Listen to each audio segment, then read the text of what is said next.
Di balik penutupan warung esek-esek itu ada cerita menarik nih. Apa itu? Ketika ditutup, ada konsolidasi nih Oke. terkait upeti. Sedap nih. Ketika upetinya dinaikin, boleh buka lagi akhirnya. Berjalanlah itu. Oke. Dari lu ada apa nih? Ini menarik nih. Masalah monumen. Statement pemerintah itu kan akhir tahun 2024 harus sudah jadi. Yang kita khawatirkan di sini, selain daripada proyek itu nanti mangkrak gitu ya, itu akan terkena denda. Karena terlambat selesai itu tadi ya? Ya, nah ini diatur memang. Ya. Semisal nih ya, kalau mengikut aturan yang ada ya, sehari itu 1.000 dikalikan nilai kontrak. Nilai kontraknya itu 77 miliar. 1/1000. 1/1000 dikali nilai kontrak. Jadi kan berapa tuh sehari dendanya 77 juta. Dikalikan berapa hari itu? Semisal 50 hari aja. Udah berapa itu? Kalau dari upeti esek-esek kayaknya cukup. Kan ada informasi itu, Bob. Ketika Dinas Pariwisata RDP itu sama Dewan. Hiring. Katanya dinas kan waktu ditanya Berapa yakin gitu. Terus berapa yakin nih monumen bakal jadi? Jadi, ya. Ya secara teknis kami yakin. Jadi. Ya. Secara anggaran gimana? Ya nggak tahu katanya sampai. Tapi kok disebut par ini pede bener. Adendumnya sampai 10 kali. 10 kali. Kadang kan UUD Pancasila aja 4 kali sama demen ya. Ngalahin ini.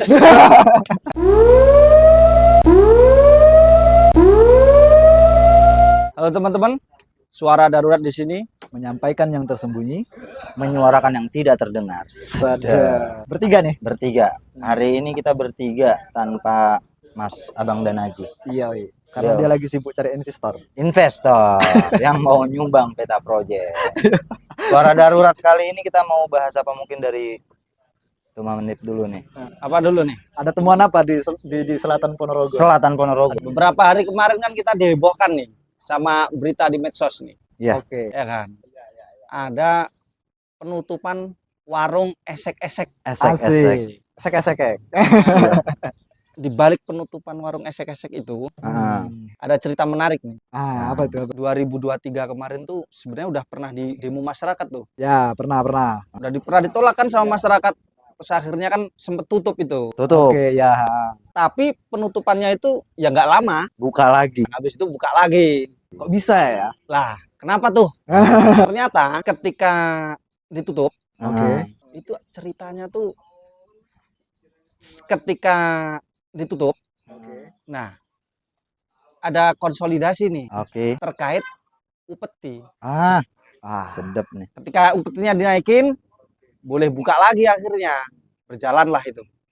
Sampai hamin beberapa hari yang lalu kan gitu ya, sebelum ditutup lagi. Nah, di balik penutupan yang sekarang ini, ada cerita menarik lagi nih, kayak yang 2023 kemarin. Oke. Dimulai pelan-pelan nih. Yes. Ada fakta menarik juga nih. Dari 14 warung dan 1 tahun terakhir ini jadi 23, 22. Jadi ada peningkatan. Peningkatan. Range 1 tahun aja tuh nambahnya warung tuh sampai 10 warung. Ini kalau kemarin gak ditutup, kayaknya tahun depan tambah 10 lagi. 10 lagi. Iya. Nah, di situ tuh ada geng ternyata. Ada geng utara sama geng selatan di situ itu ternyata. Nah, kepala-kepala geng ini ternyata mereka narikin upeti lah dari warung-warung itu gitu loh. Setiap bulan. Nah, nominalnya bervariasi lah. Yes. Oke. Tapi nggak ditarget ya itu. Sampai berapa T gitu nggak ya? Ada 1 triliun. Nah, kemudian kepala geng itu tadi ya, itu dia setiap bulan itu dia punya anak buah. Nah, anak buahnya kepala geng ini, nah tiap bulan tuh muterin warung-warung tuh, ambilin jatah upeti di situ. Nah, pertanyaannya kemana nih upetinya kan gitu. Nah, alirannya kemana? Ya. Lah, upeti ini diduga mengalir ke 3 pihak. Oke. Dari 2 kepala geng ini tadi ya, ini semuanya dikumpulin, dikasihkan ke seseorang nih. Yang desas-desusnya ini orang lingkar kekuasaan ini. Sedap. Lah, orang lingkar kekuasaan ini, 1 orang ini, kemudian dia bagi lagi. Iya, dibagi lagi nih. Oke. Ya, biar semua dapat jatah lah kan gitu. Nah, dibagi lagi ke dua pihak lagi. Oh, oke. Jadi dia dapat kan dari kepala suku itu tadi ya. Nah, terus dia bagi 3. 1 untuk dia sendiri. Nah, 2 nih dikasihkan ke pihak satu sama pihak satu lagi. Nah, Oke. Nah, kabarnya nih oke. Nah. beberapa bulan terakhir ini Oke. salah satu dari 2 pihak ini tadi Ah, itu ada yang macet nih. Macet. Setoran. Iya, setorannya macet. Oke. Jadi orang lingkar kekuasaan ini tadi kayaknya ya bisa dianggap korupsi nggak sih kayak gitu? Korupsi upeti gitu loh. Akhirnya marah lah nih satu pihak nih. Oke, oke, oke. Mana nih jatah aku yang beberapa bulan terakhir ini kan gitu. Oke, nuntut ya. Nuntut lah. Akhirnya ya sudahlah, ada kalimat kayak ya mungkin ya kita bayangkan Hmm. ya udahlah berhenti aja lah nih, nggak usah diterusin lah ini. Oke. Itulah kemudian masuklah pada yang terjadi hari ini. Ya. Ditutup Oke. total. Nggak tahu sih ya. Nggak tahu. Kalau ada cerita seperti itu kan apa nanti kalau kemudian upeti ini lancar lagi, bisa dibuka lagi kan nggak tahu juga. Ada kemungkinan berarti ya. Adalah Iya, iya, belajar dari yang tahun-tahun sebelumnya. belajar dari 2023 kita. Ya, ya. Yang menarik lagi dari penutupan warung esek-esek itu ya, itu narasi yang diedarkan di luar kan praktek prostitusi. Betul. Kemudian di situ ada penyakit dan lain sebagainya. Ya itu kalau kita bisa analisiskan itu ya memang harus ada alasan logis lah, harus ada alasan logis karena ini kan ngomong pemerintah kan. Yes. Oke. Tapi yang menarik, Behind the scene-nya itu. nah kita sekarang bicara ini ya proses penertibannya ya. Heeh. Ya. Ketika ini ditertibkan oleh Satpol PP dan Satpol PP di situ menarasikan bahwa ini adalah praktek prostitusi, kita kan tahu semua prostitusi itu kan tidak pidana kan. Heeh. Ya. Betul. Lah kita sekarang harusnya bertanya dong masyarakat. Ini kita nggak membela orang warung esek-esek, Iya. Ya. cuman kita pakai logika yang kemudian kita sambungkan dengan cerita yang di awal kan. Oke, Hmm. oke, oke. Ketika ini memang praktek prostitusi ada di situ, Hmm. Oke. nah seharusnya bukan hanya ditutup oleh Satpol PP, Hmm. tapi kan harus ada penegakan hukum nih dari kepolisian. APH. Oke. Nah, dari kepolisian. Nah, pertanyaan sekarang itu dilaksanakan nggak tuh? Tapi Oke. waktu pas penutupan ikut nggak penutupan itu dari Siapa? pihak kepolisian? Ya adalah yang ikut mantau di situ gitu loh. Artinya gini maksud saya.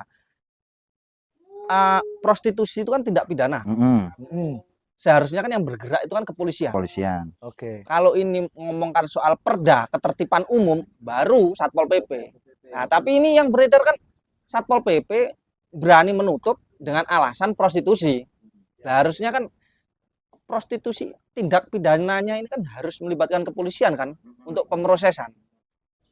Artinya kalau prostitusi ini, isu prostitusi ini tidak diproses oleh kepolisian, ada apa gitu loh maksudnya. Ah.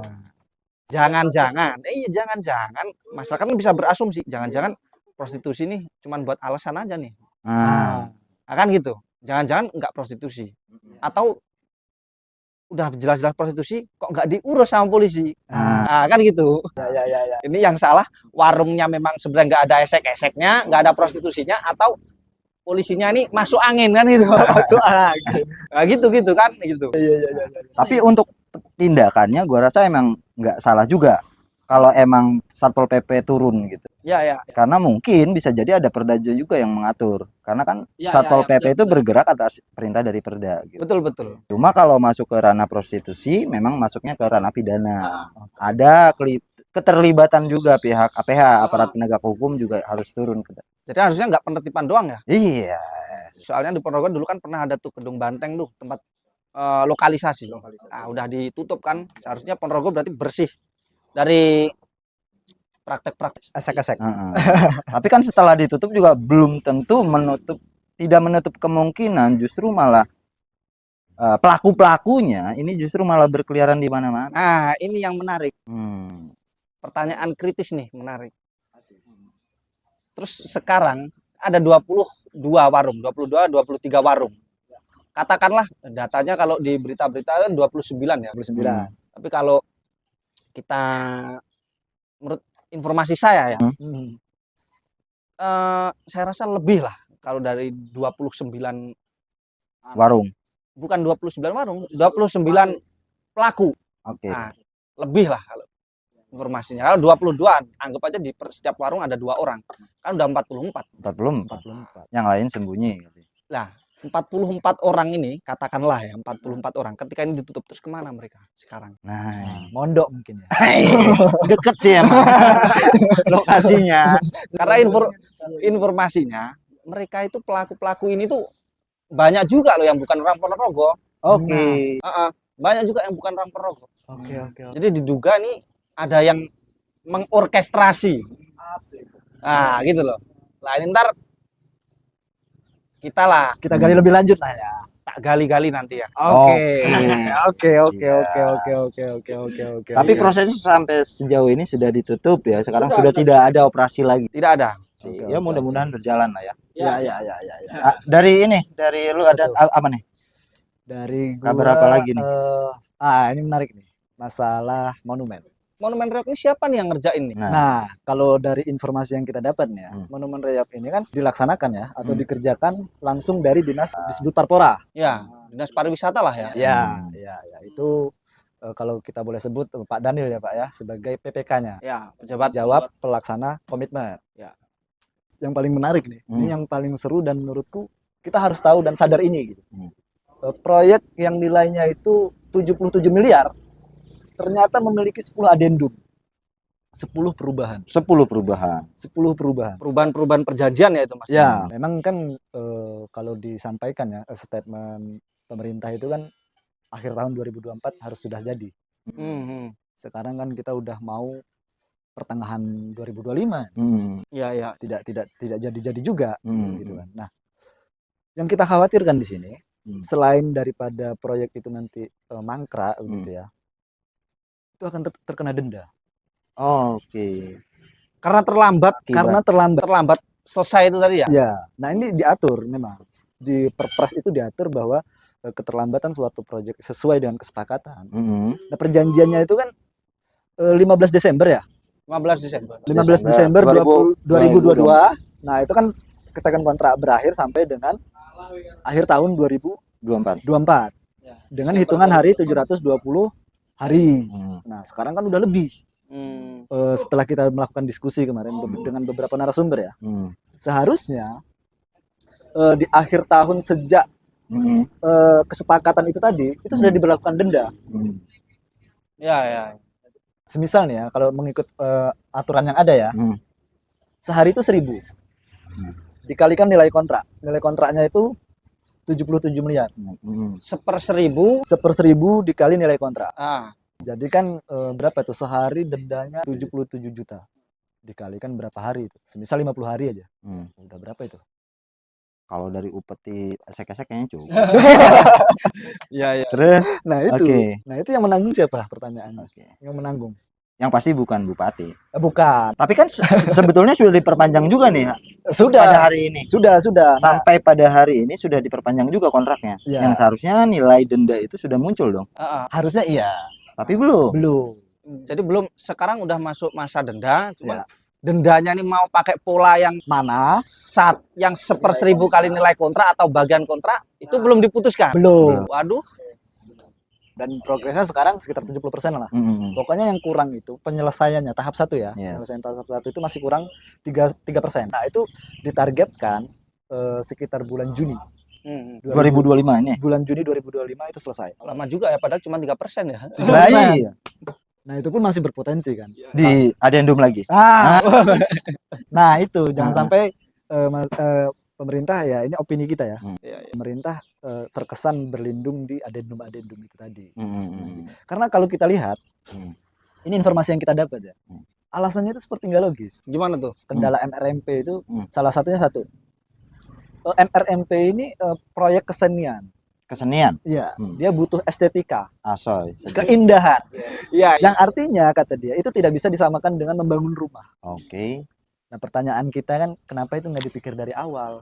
Atau perlu penjiwaan karya seni gitu ya? Iya. Kendala kedua itu karena cuaca. Alam nih. Alam pun dikambing hitamkan. Bayangkan. Maksudnya gini. Oke, memang ada diatur bahwa untuk pekerjaan yang secara ketinggian Ya. memang itu berbahaya. Nah, Nah, kenapa proyek sebesar ini sejak awal tidak dipikirkan? Hmm. Akhirnya kita kan berasumsi lagi ya, beropini lagi. Memang segala sesuatu pekerjaan yang tidak dikerjakan oleh yang memiliki kapasitas, kalau tidak berubah titik ya retak gitu. Gitu. Gak berubah titik. Iya, retak gitu. Kalau enggak pondasinya hancur gitu. Nah, itu. Tapi sebenarnya kalau dari informasi itu ya, ini kan bisa bikin itu ya, masyarakat jadi seolah-olah pesimis ya. Nah, Kaitan dengan suksesi pembangunan ini gitu loh. betul, betul, betul. itu menarik gitu. Pemerintah kayaknya gimana ya dia menanggapi kayak gini? Pejabat terkait juga tidak bisa menjamin, tidak yakin. tidak yakin keberhasilan pembangunan ini. Waduh. Ya memang logis sih, duitnya dari mana itu. Iya, iya. Semisal mau pakai, akan kita upayakan untuk menjadi proyek strategis nasional gitu. Iya.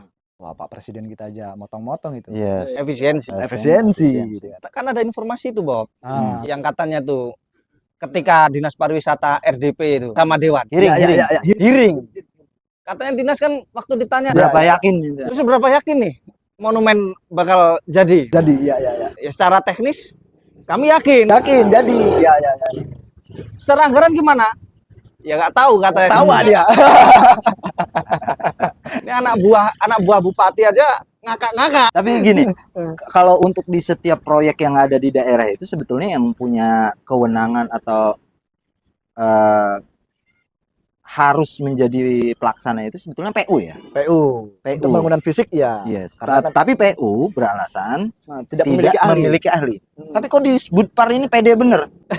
Ya, Berarti otomatis dia saya punya ahli gitu loh. ya, ya, ya. Iya nggak sih? Mungkin dia punya punya imajinasi tentang kesenian itu tadi. Sedap. Kan Dinas Kebudayaan. Iya, iya, iya. Sisi kebudayaan mungkin dia, ini bangunan seni. Iya, iya. Kita bisa nih menjiwain. Sedap bang. Gitu. Adendumnya sampai 10 kali. 10 kali. Sedangkan UUD Pancasila aja 4 kali sama demen ya. Parah. Ngalahin ini. Iya. Ya, ya, ya, ya. Oke. Ya udah jangan banyak-banyak, ntar malah kita yang dinonjokkan. Oke. Thank you, sampai Siap. jumpa di Thank you.